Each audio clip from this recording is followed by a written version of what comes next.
Мәдинә Маликова. Августның бір кешендә. Һөнәр кешенең холкын үзгәртә. Бір калып касала. Рәмзигә кешеләрне киеренке кичерешләр, фаҗигаләр вакытында еш күзәтергә туры килә. Адәм баласының батырлыкка, фидакарьлеккә искиткеч сәләтле икәнен дә белә ул. Кешелек сыйфатын югалтып, түрдән тәгәрәгәннәрнең йырткычка әверелгәннәрендә күргәне бар. Ялаган сыктаганның да, ялынган ялварганның да, ярсыган үзгәләнгәннең дә йөзенә туры карарга өйрәнгән. Нәфрәт, ачу килү, кызгану кебек хисләргә бирелеп, акыл аяклыгын югалту тикшерү эшенә зыян гына китерә.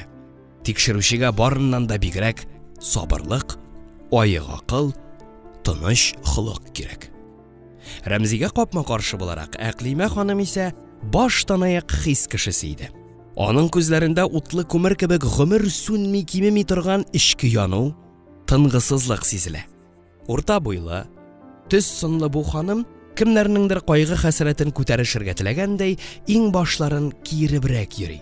Хәер, бу гадәт сәгатьләр буе операция өстәл янында иелеп торудан калак сөякләре калкып чыкмасын өчен гәүдәсен төз тотарга тырышканнан киләдер мөгаен. Аның сөйләшүен Рәмзи күгәрчен гөрелдәвенә охшата. Йомшак тавышы җанга сары май булып ята. Гадәттә кыенсынуны белмәс Рәмзи аның утлы карашыннан югалып кала. Кырыкны гына узуына карамастан, инде тазара башлаганын исенә төшерә. Моннан соң ашавын кысарга һәм иртәнге 13 яшьлек улы Ризванны ияртеп, өй тирәли 10 тапкыр йөгереп әйләнергә 1000нче тапкыр үз-үзенә сүз бирә. Уңайсызланганын сиздермәс өчен Рәмзи шаярткан да итеп, üzülгән башларны кайчан ялгап куярга өйрәнәсез инде, Әклимә ханым дигән була. Нейрохирург туры кашларын җыера. Табигать адәм баласына башны үзеп ялгар өчен бирмәгән. Ахмак башларны, саксыз башларны ялгап бетерерлек түгел. Әнә, бүген берәүне китерделәр. Ишеп кайтканда хатынына үч итеп балконнан сикергән, муен умырткасын сындырган. Терелтәсезме соң? Еллар буе дәваланырга туры киләчәк аңа. Алай да инвалид булып калачак. Әклимә ханым тикшерүчене шеметеп ала. Ә сез менә эш кешеләрне кайчан каты җавапка тарта башларсыз икән? Эшкән өчен гаепләү статьясы юк. Ә нишләп юк? Эшу зур җинаять бит ул. Сәрхуш үзен генә гарипләсә бер хәл иде. Бер гөнаһсыз кешеләрне күпме харап ителер? Профилактика белән шөгыльләнергә тиешсез. Җинаятьне кисәтергә бурычлы. Ә асылдан эшлисез. Исерекнең кеше үтергәнен көтәсез, шуннан соң гына кулга аласыз. Бу юлы да шулай түгел микән? Нишләмәк кирәк, Әклимә ханым? Эшебез шул булгач. Фаҗигаләрне булдырмау өчен дә күп көч куябыз. Безнең кебекләр булмаса, сезнең кебекләргә эш күпкә артыр иде. Нейрохирургның күзләрендә бүген уттан бигрәк күмер күбрәк иде. Ул талчыккан кыяфәттә өстәл янына килеп утырды, кулларын йомарлап, пыяла өстәлгә куйды. Аңына килмәдеме әле дип сорады Рәмзи. Юк шул. Тиз генә уянмастыр кебек. Кем икәнен генә булса да беләсе иде. Анысы инде сезнең эш. Янына керергә мөмкинме?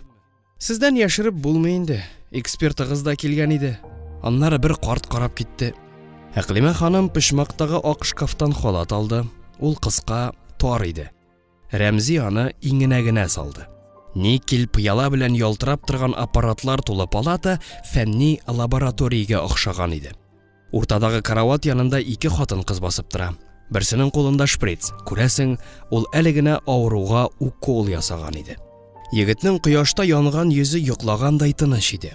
Кыска итеп алынган куе сары чәченнән ак мендәргә туфрак кыйылган. Рәмзи җәймәне күтәрде. Көн яктысы сипкән лампочкалар утында егетнең кояшта каралган тәне тынык кына ялтырады. Җитлегеп, бәлих булып кына килгән егет иде бу. Адәм баласының тәне табигать җимеше генә түгел, җәмгыятьнең тәрбиясе нәтиҗәсе. Гаилә иминлегенең үз холык табигатының әхлакый йөзенең чагылышыда.